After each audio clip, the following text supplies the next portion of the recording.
ವೀಕ್ಷಕರಿಗೆ ನಮಸ್ಕಾರ. ಪ್ರಸ್ತುತ ಯೋಗ ವಿದ್ಯೆಯು ಮಾನವನ ಬದುಕಿಗೆ ಅತ್ಯಂತ ಅನಿವಾರ್ಯವಾಗಿದೆ. ಮಾನವನ ಸರ್ವತೋಮುಖ ಅಭಿವೃದ್ಧಿಗೆ ನಮ್ಮ ಭಾರತೀಯ ಸನಾತನ ಯೋಗ ವಿದ್ಯೆಯು ಅತ್ಯಂತ ಪರಿಣಾಮವನ್ನು ಬೀರಿದೆ. ಅನೇಕ ದೀರ್ಘತರವಾದ ಕಾಯಿಲೆಗಳು ನಿವಾರಣೆ ಹೊಂದಿದ ಉದಾಹರಣೆಗಳು ಇವೆ. ಯೋಗ ಒಂದು ಪರಿಪೂರ್ಣ ಜೀವನ ವಿಜ್ಞಾನವೆಂದು ಪರಿಗಣಿಸಲ್ಪಟ್ಟಿದೆ. ವೀಕ್ಷಕರೇ, ಈ ಅದ್ಭುತವಾದಂತಹ ಯೋಗ ವಿದ್ಯೆಯನ್ನು ಜಗತ್ತಿಗೆ ಪರಿಚಯಿಸಿದವರಲ್ಲಿ ಮೊದಲಿಗರು ಪತಂಜಲಿ ಮಹರ್ಷಿಯವರು. ಶ್ರೀ ಪತಂಜಲಿ ಮಹರ್ಷಿಯವರು ತಮ್ಮ ದೇಹದ ಪ್ರತಿಯೊಂದು ಅಂಗಾಂಗಗಳನ್ನು ಪ್ರಯೋಗಶಾಲೆಯನ್ನಾಗಿ ಮಾಡಿಕೊಂಡು ಅನೇಕ ಪ್ರಯೋಗಗಳನ್ನು ನಡೆಸಿ ಯೋಗ ದರ್ಶನಕ್ಕೆ ಒಂದು ರೂಪವನ್ನು ತಂದುಕೊಟ್ಟರು. ಆದ್ದರಿಂದ ಶ್ರೀ ಪತಂಜಲಿ ಮಹರ್ಷಿಯವರನ್ನು ಯೋಗ ಪಿತಾಮಹ ಎಂದು ಇಂದು ಪೂಜಿಸುತ್ತಾ ಇದ್ದಾರೆ. ಇಂದಿನ ಯಾಂತ್ರಿಕ ಜೀವನ ಶೈಲಿಯಲ್ಲಿ ದೇಹಕ್ಕೆ ಸರಿಯಾದ ಪರಿಶ್ರಮ ಇರುವುದಿಲ್ಲ. ಈ ಕಾರಣದಿಂದ ಜಠರವು ಸಮರ್ಪಕವಾದಂತಹ ಕೆಲಸವನ್ನು ನಿರ್ವಹಿಸ್ತಾ ಇರೋದಿಲ್ಲ. ಈ ಕಾರಣವಾಗಿ ನಾವು ಇಂದು ಗ್ಯಾಸ್ ಟ್ರಬಲ್, ಅಗ್ನಿಮಾಂದ್ಯ ಎನ್ನುವಂತಹ ತೊಂದರೆಯನ್ನು ಅನುಭವಿಸುತ್ತೇವೆ. ಹಾಗಾದರೆ ಈ ಗ್ಯಾಸ್ ಟ್ರಬಲ್ ತೊಂದರೆ ಬರಲು ಕಾರಣವೇನೆಂದರೆ ಸರಿಯಾದ ಸಮಯಕ್ಕೆ ಆಹಾರವನ್ನು ಸೇವಿಸದೇ ಇರುವುದು, ಅತಿಯಾದ ಖಾರ, ಹುರಿದ, ಕರಿದ ಪದಾರ್ಥಗಳನ್ನು ನಾವು ಅತಿಯಾಗಿ ಸೇವಿಸುವುದು, ಹಾಗೂ ಆತಂಕ, ಉದ್ವೇಗಗಳನ್ನು ಹೆಚ್ಚು ಮಾಡಿಕೊಳ್ಳೋದು, ವ್ಯಾಯಾಮ ಇಲ್ಲದೆ ಇರುವುದು, ಈ ಎಲ್ಲವೂ ಕಾರಣಗಳಿಂದ ಅಗ್ನಿಮಾಂದ್ಯ, ಗ್ಯಾಸ್ ಟ್ರಬಲ್ ಎನ್ನುವಂತಹ ತೊಂದರೆಯನ್ನು ನಾವು ಇಂದು ಅನುಭವಿಸ್ತಾ ಇದ್ದೇವೆ. ಹಾಗೆಯೇ ಮಲಬದ್ಧತೆ, ಕಾನ್ಸ್ಟಿಪೇಷನ್, ಇದು ಸಾಮಾನ್ಯವಾಗಿ ಎಲ್ಲರಲ್ಲೂ ಬಾಧಿಸುವ ಒಂದು ತೊಂದರೆ. ಎಲ್ಲ ರೋಗಕ್ಕೂ ಇದೇ ಮೂಲವೆಂದರೆ ತಪ್ಪೇನಿಲ್ಲ. ಹಾಗಾಗಿ ಇದರ ನಿವಾರಣೆಯು ಇಂದು ಅಗತ್ಯವಾಗಿ ಬೇಕಾಗಿದೆ. ಈ ಮಲಬದ್ಧತೆಯ ತೊಂದರೆಯು ಒಬ್ಬೊಬ್ಬರಲ್ಲಿ ಒಂದೊಂದು ರೀತಿಯಾಗಿ ಕಂಡುಬರ್ತದೆ.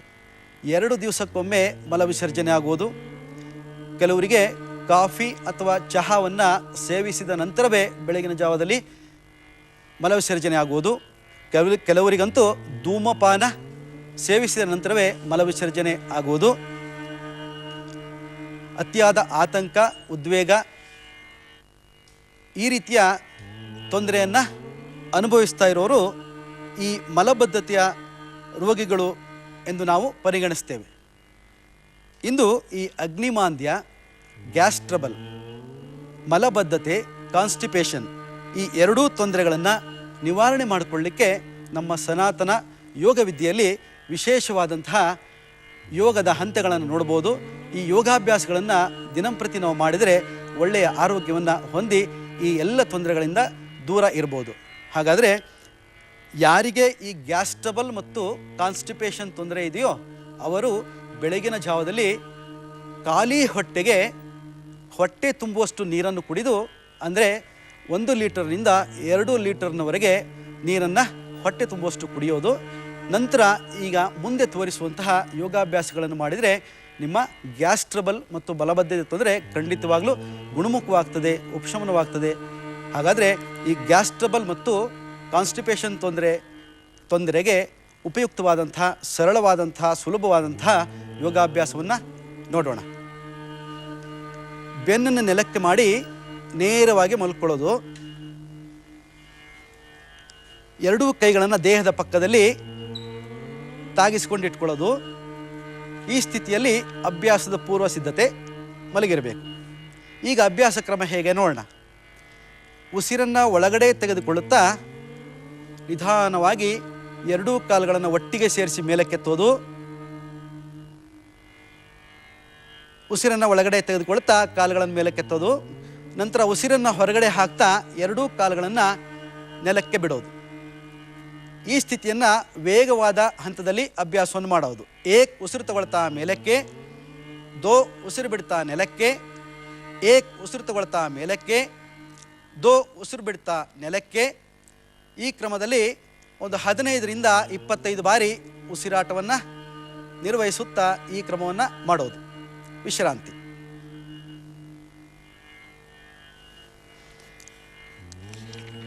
ಇನ್ನು ಪವನ ಮುಕ್ತಾಸನ.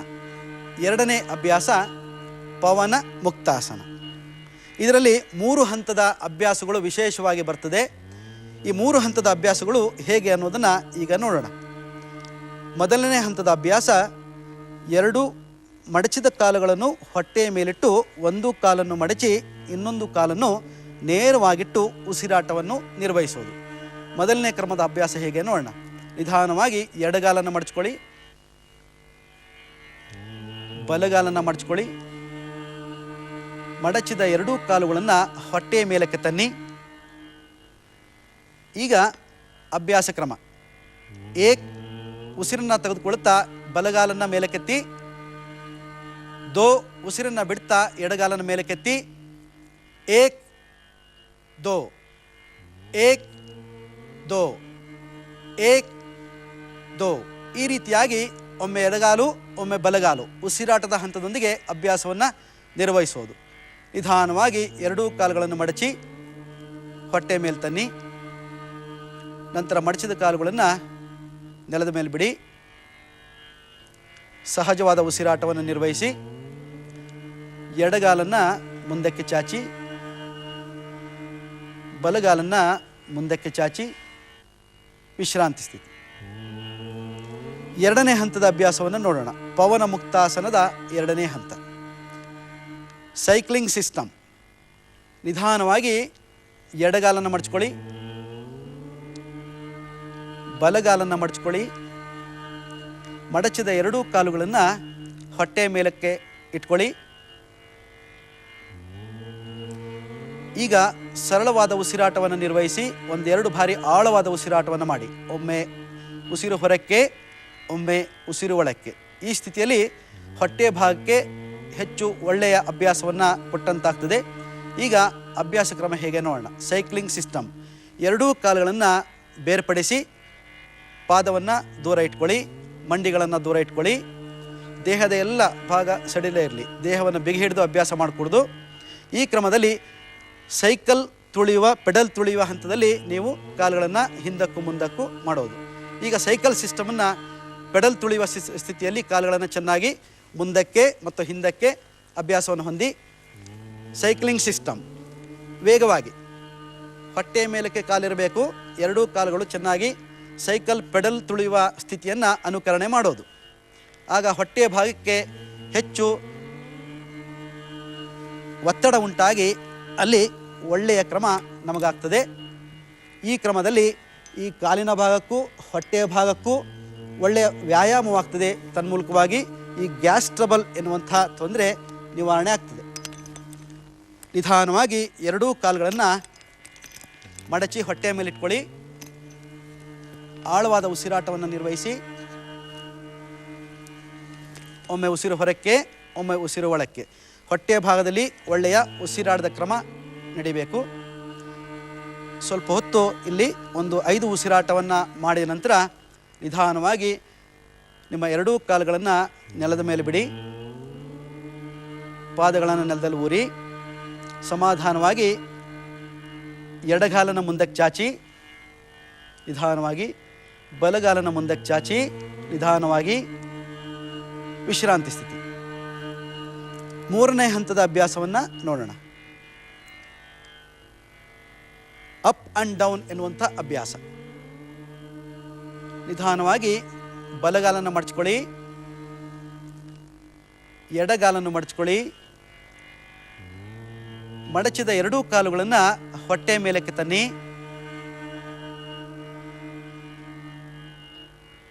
ಈಗ 2 ಕೈಗಳಿಂದ ಬೆರಳಲ್ಲಿ ಬೆರಳನ್ನು ಸೇರಿಸ್ಕೊಂಡು ಕಾಲಿನ ಮಣಿಗಂಟತ್ರ ಕೈಗಳನ್ನು ಬಂಧ ಮಾಡಿ, ಕೈಗಳ ಸಹಾಯದಿಂದ ಕಾಲುಗಳನ್ನು ಹೊಟ್ಟೆ ಭಾಗಕ್ಕೆ ಎಳೆದುಕೊಳ್ಳಿ. ಈ ಸ್ಥಿತಿಯಲ್ಲಿ ಹೊಟ್ಟೆಗೆ ಒಳ್ಳೆಯ ಒತ್ತಡ ಉಂಟಾಗ್ತದೆ. ಈಗ ಆಳವಾದ ಉಸಿರಾಟವನ್ನು ನಿರ್ವಹಿಸಿ. ಒಮ್ಮೆ ಮೂಗಿನ ಹೊಳ್ಳೆಯಿಂದ ದೀರ್ಘವಾಗಿ ಉಸಿರು ಹೊರಕ್ಕೆ, ನಂತರ ನಿಧಾನವಾಗಿ ಆಳವಾದ ಉಸಿರನ್ನು ಒಳಗಡೆ ತೆಗೆದುಕೊಳ್ಳೋದು. 3ರಿಂದ 5 ಉಸಿರಾಟವನ್ನು ಮಾಡಿದ ನಂತರ ಉಸಿರನ್ನು ಒಳಗಡೆ ತೆಗೆದುಕೊಳ್ತಾ ಮೇಲಕ್ಕೆ ಎದ್ದು ಕೂತ್ಕೊಳ್ಳೋದು. ಅಂದರೆ ಪಾದವನ್ನು ನೆಲಕ್ಕೆ ಊರಿ ನೇರವಾಗಿ ಕೂತ್ಕೊಳ್ಳೋದು. ನಂತರ ಉಸಿರನ್ನು ಹೊರಗಡೆ ಹಾಕ್ತಾ ನಿಮ್ಮ ಬೆನ್ನಿನ ಸ್ಥಿತಿ ಮತ್ತು ತಲೆಯನ್ನು ನೆಲದಲ್ಲಿಡೋದು ಈ ರೀತಿಯಾಗಿ. ಈಗ ಅಭ್ಯಾಸ ಕ್ರಮ ಹೇಗೆ ನೋಡೋಣ. ಏಕ್ ಉಸಿರು ತಗೊಳ್ತಾ ಮೇಲಕ್ಕೆ, ದೋ ಉಸಿರು ಬಿಡ್ತಾ ನೆಲಕ್ಕೆ, ಏಕ್ ಮೇಲಕ್ಕೆ, ದೋ ನೆಲ, ಏಕ್ ದೋ, ಏಕ್ ದೋ, ಏಕ್ ದೋ, ಏಕ್ ದೋ, ಏಕ್ ದೋ. ಈ ರೀತಿಯಾಗಿ ಒಂದು 15ರಿಂದ 20 ಬಾರಿ ಅಪ್ ಆ್ಯಂಡ್ ಡೌನ್ ಎನ್ನುವಂಥ ಅಭ್ಯಾಸವನ್ನು ಹೊಂದೋದು. ನಂತರ ನಿಧಾನವಾಗಿ ಬೆನ್ನು ಮತ್ತು ತಲೆಯನ್ನು ನೆಲಕ್ಕಿಡೋದು. ಕೈಗಳ ಸಹಾಯದಿಂದ ಕಾಲುಗಳನ್ನು ಹೊಟ್ಟೆ ಬದಿಗೆ ಚೆನ್ನಾಗಿ ಎಳ್ಕೊಂಡು ಆಳವಾದ ಉಸಿರಾಟವನ್ನು ನಿರ್ವಹಿಸೋದು. ಹೊಟ್ಟೆಯ ಭಾಗಕ್ಕೆ ಹೆಚ್ಚು ಒತ್ತಡ ಉಂಟಾಗ್ತದೆ. ತನ್ಮೂಲಕವಾಗಿ ಅಗ್ನಿಮಾಂದ್ಯ ಮತ್ತು ಮಲಬದ್ಧತೆಯ ತೊಂದರೆ ನಿವಾರಣೆ ಆಗಲಿಕ್ಕೆ ಇದು ಒಳ್ಳೆಯ ಅಭ್ಯಾಸ. ಹಾಗೂ ಬಜ್ಜಿನ ಮೈ ಇರೋರು ಈ ಅಭ್ಯಾಸವನ್ನು ಹೊಂದಿದರೆ ಒಳ್ಳೆಯ ಕ್ರಮ ಸಿಗ್ತದೆ. ಇಲ್ಲಿ ಒಂದು 5 ಉಸಿರಾಟವನ್ನು ನಿಧಾನವಾಗಿ ಮಾಡಿ ಸಹಜವಾದ ಉಸಿರಾಟವನ್ನು ನಿರ್ವಹಿಸಿ ನಂತರ ನಿಧಾನವಾಗಿ ಕೈಗಳನ್ನು ಬಿಡಿಸ್ಕೊಳ್ಳೋದು, ದೇಹದ ಪಕ್ಕದಲ್ಲಿ ಇಟ್ಕೊಳ್ಳೋದು, ಮಡಚಿದ 2 ಕಾಲುಗಳನ್ನು ಪಾದವನ್ನು ನೆಲಕ್ಕೆ ಊರೋದು, ನಿಧಾನವಾಗಿ ಎಡಗಾಲು ಮುಂದಕ್ಕೆ ಸರಿಸ್ಕೊಳ್ಳೋದು, ಬಲಗಾಲನ್ನು ಮುಂದಕ್ಕೆ ಸರಿಸ್ಕೊಳ್ಳೋದು, ವಿಶ್ರಾಂತಿ ಸ್ಥಿತಿ ಹೊಂದೋದು. ಈ ಎಲ್ಲ ಅಭ್ಯಾಸಗಳಲ್ಲಿಯೂ ಕೂಡ ಯೋಗಾಭ್ಯಾಸವನ್ನು ಮಾಡುವಾಗ ಪ್ರತಿಯೊಂದು ಆಸನಕ್ಕೂ ವಿಶ್ರಾಂತಿ ಸ್ಥಿತಿಯನ್ನು ಕೊಡಬೇಕು ಈ ರೀತಿಯಾಗಿ. ಆಗ ಅಭ್ಯಾಸ ಕಾಲದಲ್ಲಿ ಆಗಿರುವಂತಹ ಬಳಲಿಕೆ ಎಲ್ಲ ನಿವಾರಣೆ ಆಗ್ತದೆ ಮತ್ತು ಹೊಸ ಹುರುಪು ನಮಗೆ ಸಿಗ್ತದೆ. ಈ ತೋರಿಸಿದಂತಹ ಎಲ್ಲ ಅಭ್ಯಾಸಗಳನ್ನು 15ರಿಂದ 30 ನಿಮಿಷಗಳವರೆಗೆ ಅಭ್ಯಾಸವನ್ನು ಮಾಡಿ ಆಗ ನಿಮಗೆ ಮಲವಿಸರ್ಜನೆಯ ಒತ್ತಡ ಉಂಟಾಗ್ತದೆ. ತಕ್ಷಣ ಮಲವಿಸರ್ಜನೆಯನ್ನು ಮಾಡಿ ನಿಮ್ಮ ದೈನಂದಿನ ಕಾರ್ಯವನ್ನು ನೀವು ಸುಗಮವಾಗಿ ನಿರ್ವಹಿಸ್ಬೋದು. ಈ ಎಲ್ಲ ಹಂತಗಳನ್ನು ನಿಧಾನವಾಗಿ ಅಭ್ಯಾಸವನ್ನು ಮಾಡಿ ಇದರ ಲಾಭವನ್ನು ಪಡೆದುಕೊಳ್ಳಿ ಅಂತ ಹೇಳ್ತಾ ಸರ್ವೇ ಜನಾಃ ಸುಖಿನೋ ಭವಂತು. ನಮಸ್ಕಾರ.